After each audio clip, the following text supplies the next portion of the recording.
to still get that vision and be the negator of whatever Blacklist wants to do. But you immediately need to get back to Super Marco. Yeah, but again, this is Super Marco we're talking about. There are times where I wouldn't be surprised if he actually ricocheted or bolasted forward to get into Nether Realm Rage. Yeah. So, either way, I can't say it's pure dive. I can't say it's pure backline that Apbr is doing because, again, any lineup that has Phoveus in this current metagame just tends to leave you scratching your head. Let's see how well Flaptease is going to be playing it. I'm trying to remember when did Phoveus show up again? Was that season 8? The last time? Like the first time he showed up was at around Season 8, right? yeah, Season 8. Season 8. I'm trying to recall. No, Flaptease wasn't an iconic Phoveus player. The most iconic Phoveus players in recent memory is Pando, and he's not playing. Sure. But hey, Pando might have given him some tips, man. May have rubbed off. Ladies and gentlemen, here we go. Game number 2. Blacklist with a better draft this time around. First pick in the Nolan. Is this going to be enough to get them into this match? Finally putting one on the board. Okay, so Blacklist would want to fast clear. And look, wow, Edward's already here. This is going to be heavy work for the EXP laner of Blacklist International in terms of managing the map. And that might be what the Trizzle has over the Phoveus right now in the EXP lane. We'll see and update you as it develops in terms of who is more present in the map. Gentlemen, what do y'all reckon? Fighter emblem Phoveus with a little bit of HP there. Yeah, he'll need to really be sustained here because they need another frontliner, and yeah, that is going to be the Phoveus alongside the Martis, weirdly enough. Oh. Seeing right now, too, just the aggression, right, in terms of the rotations happening quite quickly here, and I think that's one of the different factors for this game, too, so far. And at the same time, like I said, my big question is Renegade in this game because I feel like he's able to do the Hitman things with the Kaja in his hands. It's just like, if you utilize that Flicker Divine Judgment combination, can you actually pick someone off because of the fact that you have that Faramis Matilda combo to deal with? And every time Renegade will try to pick off someone, that'll just be like, say, in terms of team fighting, that's already a signal for, okay, Flaptease, just go flying. Yeah. Slam dunk on them. And then again, the question is posed, how will Blacklist deal with this Phoveus? Well, starts here. He does have an old Demonic Force online. Turtle started up. Oh, there's the Flicker. Divine Judgment goes in with the penalty zone. Kyle T's going to be in trouble. Nether Realm there. First blood going to the hands of Kyle TZ. Another body falls. Kyle TZ will go ahead. Work on the Turtle. Satsui in trouble. One hit with that auto attack from Ogwin to clean it up. Matilda Airlines Ogwin Air Force coming in, taking one off the boards, and Sui did not see that coming. Yeah, that isn't a 747, that's a fighter jet, Matilda. Flickering forward, basic attack, and we saw it there, the interaction. The moment that someone, and specifically Renegade, will try to pick off, that's just a sign for Flaptease to use the ultimate, and Sensui was just completely zoned out. The ultimate deterrent. Yeah, and look at the milestone of Agent Zero. First player to reach 30 million damage taken in MPLPH history. Carl TZ in the stands. He's so envious. That's what he wants. Yeah, he's looking at that. It's like, I want to be #1 with that. But the most damage taken. But it just goes to show, and I think it really does back up the narrative around Edward and how integral he is to Blacklist's play style. Before the fighter junglers really came in, it was Edward alongside the other members of Blacklist International tanking damage. Well, specifically him. Yeah, mostly him. Like the lineup can have almost zero peel in just the XP laner having it, and it would be A-okay. He just plays out of his mind. No matter what game, and even yesterday when we were on the panel talking about Edward alone, Mr. Consistent, like probably the most consistent player, I would say, in the league, if you will. And how ironic, it's him who took years to get a good nickname in, but now he has like all of them. Agent Zero, Legend Zero. What's your favorite one, Leo? Abun Jing Jing. There it is. There's a nice ring to it. It's my baby brother. But right now, can't believe it. Whoa. Phoveus coming back. And mostly because of the Nolan. But then at the same time, I think it's just a good read by Apbr because, and I know Apbr is the first time to rock a Phoveus. I can't recall exactly which region showed up a Phoveus beforehand in the last month or so, but it just makes a lot of sense with so many dashes and how important dashes are for the re-engage and the fighting. Phobius is just shining right now. They're just going to give this up. Again, second turtle going in the hands of Apbr. The last time they fought for it, they don't want to do it this time. Look at where they're planning themselves, though. Blacklist International on the top side. Apbr knows exactly where they're at, and nothing comes of it. I hate to say it, gentlemen, but the first 5 minutes of game number 2 is looking like deja vu. What's the item game looking like here? Oh, early endless battle. Yeah, he's going to be rushing that. Actually, Naisu, I have to apologize. You asked me yesterday what's the priority for Clint. I said Berserker's Fury. It's endless battle here for Super Mario. You take it back. I take it back, Naisu. Well, there's the Divine Judgment. They can't take that back. Ogwin falls. So, Blacklist International now on the board. They're happy with it.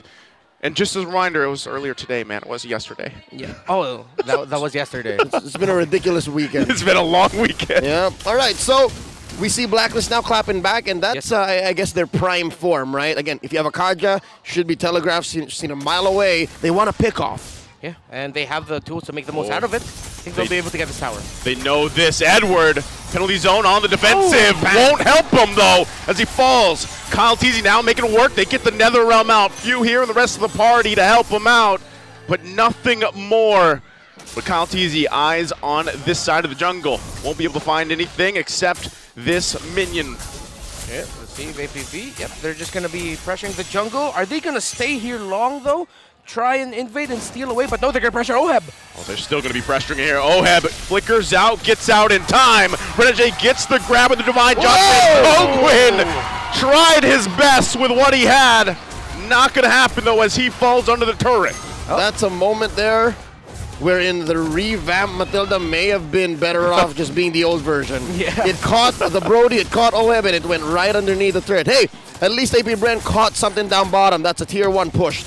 Yep, they trade out towers, but that was an error by Apbr. No other way to put it there. Ogwin and Kyle Teasy looked like Ogwin wanted to go. Kyle Teasy didn't, and now Blacklist International have a better chance of getting this turtle. This is a great one. Blacklist International wants to fight it out, but Apbr on the response. Edward going to be in trouble. Retry comes through. There's the decimation.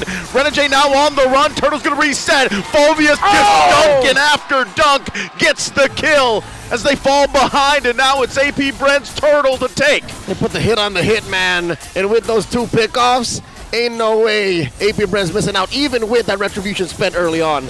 I really want to commend Few for what he did there. Actually, it was him initiating that. Him being able to pull back Edward meant that Edward couldn't start off the fight with the penalty zone. He had to use it to try and escape. And you saw that the moment that happened, Blacklist tried to position themselves. They took a step back, but Apbr said, no, we'll step forward. Oheb. This is troublesome. Oheb, can you do any magic here? Circling Eel comes through. There's the dunk. Not going to be enough. Goes in the hands of Super Marco. Ouch. That's all we could say. The damage on this cowboy and the theme song, hey, if you want to slam, and if you look, you want to jam. Wow, that is a throwback. If you look closely, Phobius kind of looks like Flap Teasy in the portrait. It's meant to be. Just give him. Oh, because of the hair. Yeah, the hair. That's New right. hair. Oh, There's the penalty zone. They're trying to hold on to this mid turret. Ogwin once again. But right now, guys, it's looking like the previous game. 2K gold ahead for Apbr. All the turtles next on site in a minute is that Lord. okay. One of the keys that allows me to say, hey, maybe it's not so similar, is the fact that Blacklist are a little more aggressive on their trades. They have made a dent on the map more than they ever have in game number 1. They push that tier 1 up top, down bottom, and that allows for Renegade and Sensui to kind of make plays. They have the 2 key pickoffs early on, but they really haven't found anything in the mid game just yet. So maybe they can learn. They can pick up the tempo, pick up the pace, but that's easier said than done because Apbr is not allowing them. Folks, this is a huge 2K gold lead, under 9 minutes. Yeah, Few has a 1,000 gold lead over Yue and has the Lightning Truncheon while Yue is still on the way to that item. So if Blacklist, if they take their next fight without the Lightning Truncheon on that Valentina, it might actually be devastating for them because we know how Blacklist like to play. They actually like to stick together. But in this scenario right now, sticking together doesn't look like a good idea with everything Apbr has. Get that Phobius. We have that term here in the Philippines, Lason. It's a poison pick right now, and it's so poisonous right now for Blacklist. So far, Apbr have been in control. Blacklist been farming up to close that gap, keeping it close to 1,000. Lord spawned. Apbr first to the scene. Kai with the pull. Middle right now. minion wave management, very important. This is going to be a full-on fight for this one. Blacklist International does not want to give this objective away as they have for the previous Turtles. Kyle Teasy knows it. There's Flap. He's going to go ahead and use that Demonic Force, going to push him back, but will sit at half health here. Lord as well under the half point. UA going to go in with his own nether round. There's the penalty zone. They find it, but Few gets the Lord. Now they have to win the fight. They're going to be chasing him down, and member after member of Blacklist International fall. It's only a Sensui left alive. All-out chaos broke out underneath the Lord, right at the corner of the pit. And look at that, 4 for none plus the Lord. Apbr so quick on the conversion. Oh, Matt Hardy's somewhere and saying Blacklist International got deleted! Off of the face of the earth, the burst damage in spades for APB. What the heck was that? Oh, here comes Ogwin coming in like a drone. Do they want to finish it here? That's the question. Apbr, quite a lead. They're going to take the discipline route and just back off for now and get these turrets. And UA did not have the Lightning Truncheon in that scenario, so the Valentina was lacking damage. As we look at the Infinix replay, it was actually good that Blacklist International was able to force out the early ultimate onto that Phoveus, but wow, it was just a stroke of luck. Lady Luck saw Few and said, "You are my idol too, I'll give you the Lord." And that was miraculous that he was able to last hit it. This again, a fighting here for the side of the jungle of Blacklist International. Apbr gonna just take everything from them, furthering the lead they have. Apbr, their conviction, their awareness, they know exactly what the next step is. And right now the call is to choke out Blacklist International from all of their resources. Nolan, Sensui struggling. Look at this, he's crossing the river, getting sneaky with that purple, and now top lane's in trouble. He's gotta leave his team to it. They get the shield out here from the turret, but Blacklist International will hold on. Where is this saving grace for Blacklist to get back into this game? It's hard to find, honestly. With the lineup that they have, it was very dependent on them taking control, them getting those early pickoffs, maybe even potentially an early snowball, but they didn't find it. And a defense for Blacklist International is difficult. They have great wave clear, but it's risky wave clear. It's not ranged wave clear. It's, how did we put it before? To defend your base, you have to throw and lose bodies. Yep, and that's what Blacklist has here. If they were ahead, if they were picking off by minute 2 or 3 and then pow, pow, pow from there, wouldn't be a problem. But right now, they're staring down a problem. Specifically in mid, this is permanent damage that Blacklist has to continually deal with. And that means it's not so easy to farm up on Oheb. It's not so easy for Energy to camp in bushes and find pickoffs because he needs to protect both Sensui and Oheb. He needs to help confirm these kills. I'd say right now, the Hitman, he's overloaded with decisions. Okay. Purple buff, gonna be a purple dance. Let's see if Blacklist can take it. Not sure if they actually want to go ahead and utilize anything here. They're already down quite a bit. They don't want to lose it just for a purple buff fight. With this Lord now up here, we'll see how they calculate this one. Again, a lot left on the line for this game too. Can they crawl back in? Talk about awareness. Coyotes here spent the retribution. This must be a calculated choice, right? He's about 15 seconds away from it. They have to dance. Yeah, they know they don't need to rush it. Already the ultimate of the Phoveus. See, Flapteezy tracking who? Oh, Flapteezy has the purple buff. That's actually worse for Blacklist International. That's not good use for them. Look at the push though too. They're gonna have to handle that on the top. So Apbr knows this. They're gonna go ahead and just rush this Lord. They know that Oheb is not going to be part of this fight. Renegade going to be zoned out quite a bit. There's Sensui! Goes in, gets the Lord! Going to get out with his life. Apbr going to crash down on him, but Sensui did the job. He bought a little bit of a hope for this game. It doesn't matter if he died. Sensui needed to do that for Blacks International. He needed the minions enhanced. He needed a little bit more of the map, and he did it. They did not control that Y-Bush. Apbr was blindsided. Folks, that's why we call him the Zen Master. Cool, calm, calculated, in the zone, in the Zen, and Sensui steals the Lord yet again. Another iconic one for his already illustrious Lord stealing career. Still scary though. You can see the damage, of course, from Apbr, the reason why they have this economic lead and itemization and everything else, even with that Lord steal, as great as it was. what does it lead to? Not so much. Just a little bit of saving grace for Blacklist. It's better than nothing. It's better than nothing. At least it was something. And at this point for Blacklist International, of course, you just want to find those somethings. Up to a BOD already is the marksman of Apbr, but OHEB's relatively close. It's a 1,000 gold lead, but that's not massive at this point. That's still competitive. Blacklist International has the damage they need for their marksman. It's just at this point is how are you going to get that setup? Blacklist couldn't fight even in the last scenario that we saw. Now with Sensui having a BOD in his arsenal as well. Maybe at this point Blacklist will just overload damage. Leo, earlier you mentioned the hitmatch just overloaded with choices of who's he gonna hit. But maybe Blacklist can just overload Apbr with damage before they can even get the Nether Realm off from Few. Well, that's one option.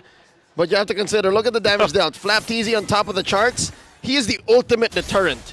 He is just working out that counter play from Blacklist, and you can't blast him. Like, let's say you do find Few, and you take him down before the NetherRealm is triggered.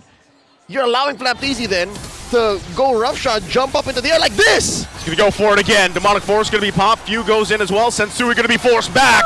Still, can they get this 1-4 together? OHEB in trouble, has to flicker out, but it's Flapteasy still forcing out the NetherRealm. Blacklist International just has no entry point right now. This Fulvius, he's just dunking on them right now. 360s, windmills. I mean, you know, it's one animation, but let me dream.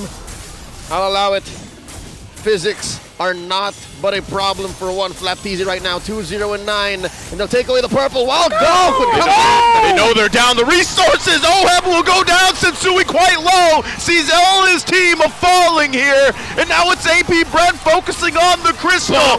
Fulvius Duncan to victory as they take game 2 for Apbr. This winning moment is brought to you by our official sponsor, FWD Life Insurance. Folks, you saw that 4-man knockup. The moment I saw 4 members of Blacklist flying in the air, it's Ogwar, ladies and gentlemen. Master Ogwen, the infinite